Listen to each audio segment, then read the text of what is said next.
عشق و اوین.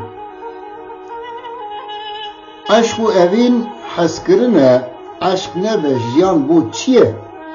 اوین نبه تو تام تنه عشق لذت جیانه. تو تشت به حس کرن نابه وقت بلبل عشقی گلیبه لو ناو رومت وان هبه بلبل و گل وقت سنگه. کسی تشتا جه حز نکی قد ناگی جه انجامه کی وقت بدم چند میناکه کی وقت مم جه زینه حس کریه.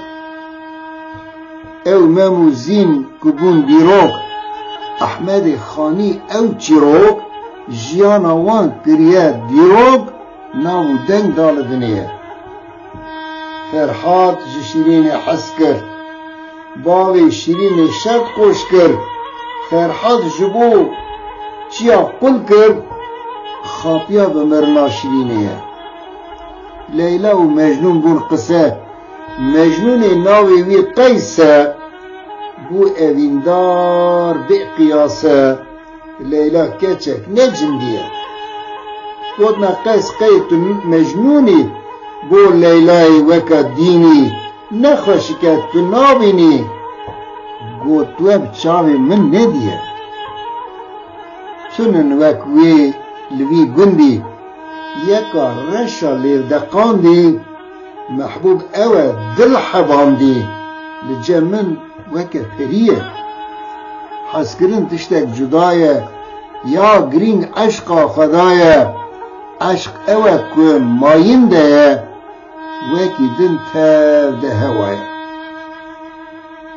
هر تشتک حس کرنک وی هیه بی حس کرن بیهودهیه اونی ساندن جیوهایه یه هلبستا او جدایه.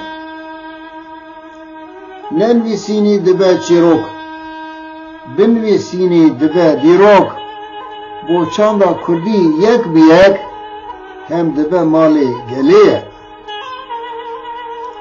اونی ساندنا هلبستی وکا الهام جم ربتی پیدوی تو نفزانستی هنن مکتب ندیه. مبست او آرمانش برهمه لبور ویجه او چاندامه بو نفشو پیش روژامه هیوی ببه دیاریه. لسر روژه و مجاران وک رادوستم هنجاران دنویسم وکه هجاران داویش ما آرشیوه.